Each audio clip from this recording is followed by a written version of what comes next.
Hi friends, welcome to cook with Vibha club.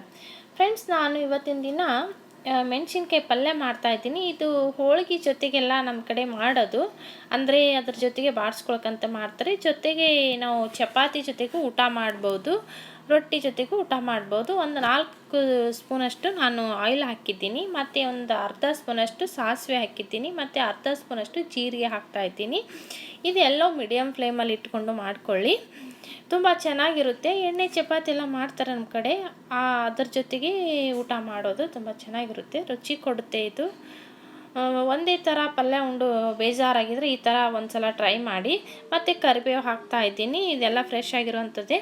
ಮತ್ತು ನಾನು ಈರುಳ್ಳಿ ಕಟ್ ಮಾಡಿರುವಂಥ 2 ಈರುಳ್ಳಿನ ಹಾಕ್ತಾಯಿದ್ದೀನಿ. ಇದು ಮೆಣಸಿನ್ಕಾಯಿ ಪಲ್ಯ ಆಗಿರೋದ್ರಿಂದ ನಾನು 2 ಈರುಳ್ಳಿ ತೆಗೆದುಕೊಂಡಿದ್ದೀನಿ. ಇದೆಲ್ಲವೂ ಸ್ವಲ್ಪ ತಿರುಕೊಳ್ಳೋಣ. ಇದು ಈರುಳ್ಳಿ ಕಲರನ್ನು ಚೇಂಜ್ ಆಗಬೇಕು, ಆ ತನಕ ನಾವು ಇದು ತಿರುಕೊಳ್ಳೋಣ, ಅಂದರೆ ಹುರ್ಕೊಳ್ಳೋಣ. ನಾನಿದು ತೊಗರಿ ಏನಿರುತ್ತಲ್ಲ, ತೊಗರಿ ಬೇಳೆ, ಅದನ್ನು ಹಾಫ್ ಬಾಯ್ಲ್ ಮಾಡಿಟ್ಟಿದ್ದೀನಿ, ಅಂದರೆ ಅರ್ಧ ಅಂತ ಬಾಯ್ಲ್ ಮಾಡಿಟ್ಟಿರೋದು. ಪೂರ ಏನು ಬಾಯ್ಲ್ ಮಾಡಬೇಕಾಗಿಲ್ಲ, ಆ ಥರ ಬಾಯ್ಲ್ ಮಾಡಿ ಪಕ್ಕಕ್ಕೆ ಇಟ್ಕೊಳ್ಳೋಣ. ಮತ್ತು ಒಂದು ಅರ್ಧ ಸ್ಪೂನಷ್ಟು ನಾನು ಅರಿಶಿಣದ ಪೌಡ್ರ್ ಹಾಕ್ತಾಯಿದ್ದೀನಿ. ಇದನ್ನು ಕೂಡ ಚೆನ್ನಾಗಿ ಹೊಂದ್ಕೊಳ್ಳೋ ಥರ ನಾವು ಮಿಕ್ಸ್ ಮಾಡ್ಕೊಳ್ಳೋಣ. ನಿಮಗೆ ಈ ವಿಡಿಯೋನ ಇಷ್ಟವಾಗಿದ್ದರೆ ಒಂದು ಲೈಕ್ ಕೊಡಿ ಫ್ರೆಂಡ್ಸ್, ಮತ್ತು ನಮ್ಮ ಚಾನಲ್ಗೆ ಸಪೋರ್ಟ್ ಮಾಡಿ, ಸಬ್ಸ್ಕ್ರೈಬ್ ಮಾಡಿ ಫ್ರೆಂಡ್ಸ್.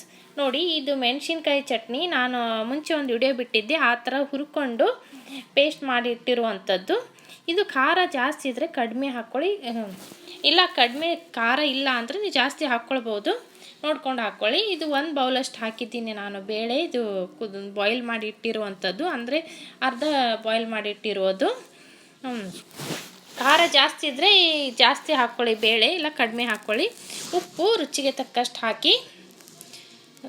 ನೋಡಿ ಫ್ರೆಂಡ್ಸ್, ಇದಾಗಿದೆ. 1-2 ನಿಮಿಷ ಅಷ್ಟೇ ಮುಚ್ಚಿಟ್ಕೊಳ್ಳೋಣ. ಇದು ಜಾಸ್ತಿ ಹೊತ್ತೇನು ತೆಗೆದುಕೊಳ್ಳಲ್ಲ, ಯಾಕಂದರೆ ಬೇಳೆ ಮತ್ತು ಮೆಣಸಿನ್ಕಾಯಿ ಎಲ್ಲ ಹುರಿದಿರೋದು, ಬೇಳೆ ಮುಂಚೆನೇ ಬಾಯ್ಲ್ ಮಾಡಿರೋದ್ರಿಂದ ಬೇಗ ಆಗುತ್ತೆ ಇದು. ಇವಾಗ ಗ್ಯಾಸನ್ನು ಬಂದ್ ಮಾಡೋಣ, ಮತ್ತೆ ಮುಂದಿನ ವಿಡಿಯೋದಲ್ಲಿ ಸಿಗೋಣ. Bye friends.